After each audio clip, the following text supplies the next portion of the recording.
Mary wakes up early and gets ready for her first day of school. Her uncle Frank prepares breakfast, but he's not just her uncle, he's also her father. He has been raising her since her mother passed away when she was young. However, Mary is upset and doesn't want to go to school. She feels like she doesn't need it and doesn't like interacting with people. Her uncle insists that she must go to school. Reluctantly, Mary takes the bus to school. In her math class, the teacher, Bonnie, is teaching basic addition and subtraction. Mary quickly gets bored because the equations are too simple. Bonnie gets annoyed with Mary's impolite behavior and tells her to raise her hand before speaking. Despite her young age, Mary surprises everyone by answering some difficult questions. Bonnie then asks her a tough multiplication question, which most students would use a calculator for. Mary is late in answering, making Bonnie believe she doesn't know the answer. However, Mary eventually responds, leaving Bonnie speechless. The headmistress of the school welcomes the new students, but Mary speaks to her in a disrespectful way, acting like a typical teenager. Mary even tells the headmistress to call Frank to pick her up. Frank arrives later and takes Mary home. Bonnie notices Frank and realizes he goes to a bar every Friday night. She approaches him to talk, and they get to know each other. Frank apologizes for Mary's behavior, explaining that she's nervous on her first day. Bonnie admits that she believes Mary is talented and capable of answering difficult questions. Frank reveals that Mary learned to solve math problems without a calculator, using techniques from the past. He asks Bonnie not to be surprised, as he also learned this trick when he was young. Frank and Mary head home together, discussing how Mary broke her promise to not show off her intelligence.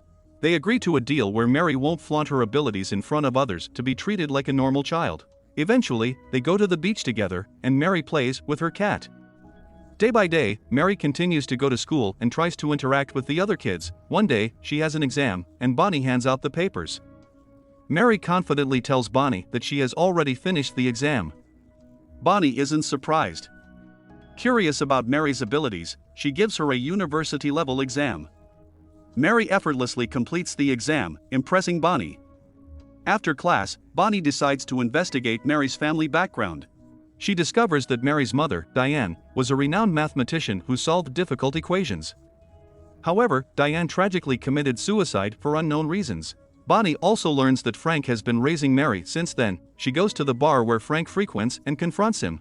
Bonnie shows him the exam that Mary aced and expresses her desire to know the truth about Mary. Frank shares that a long time ago, he had a date, but his sister, Mary's mother, wanted to talk to him about something important. He promised they would talk later, but when he returned, he found Mary alone with her mother's lifeless body. Devastated, he reveals that Mary's father abandoned the family when she was young. Bonnie acknowledges that Mary is truly a genius, but Frank doesn't want anyone else to know.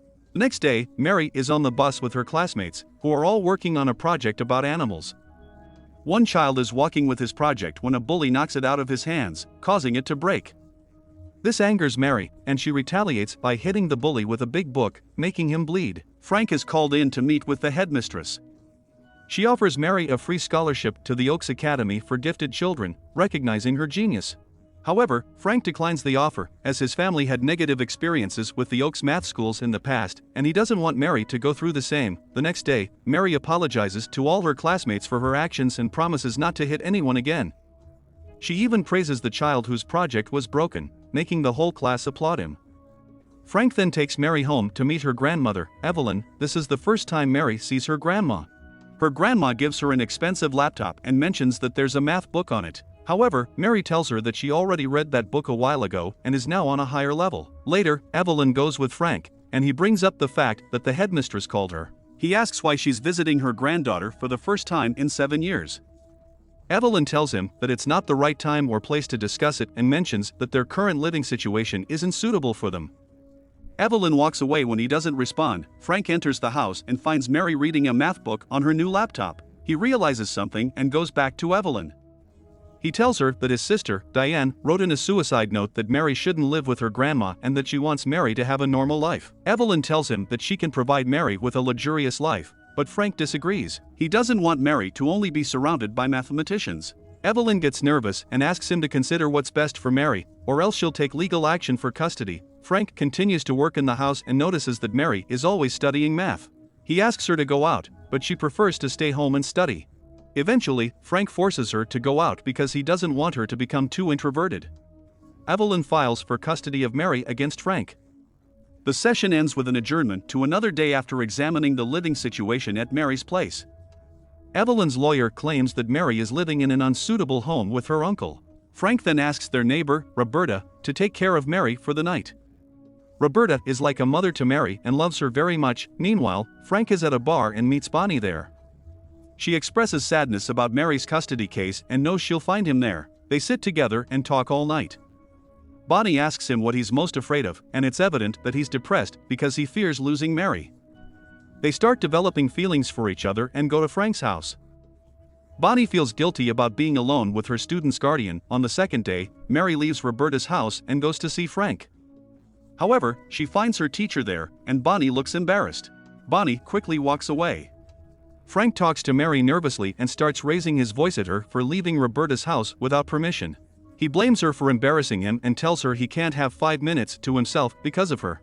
Mary starts crying and goes to her room. After a while, Frank apologizes to her for his behavior. Soon, Frank receives a letter from the court stating that Mary must go to her grandma's for 2 days.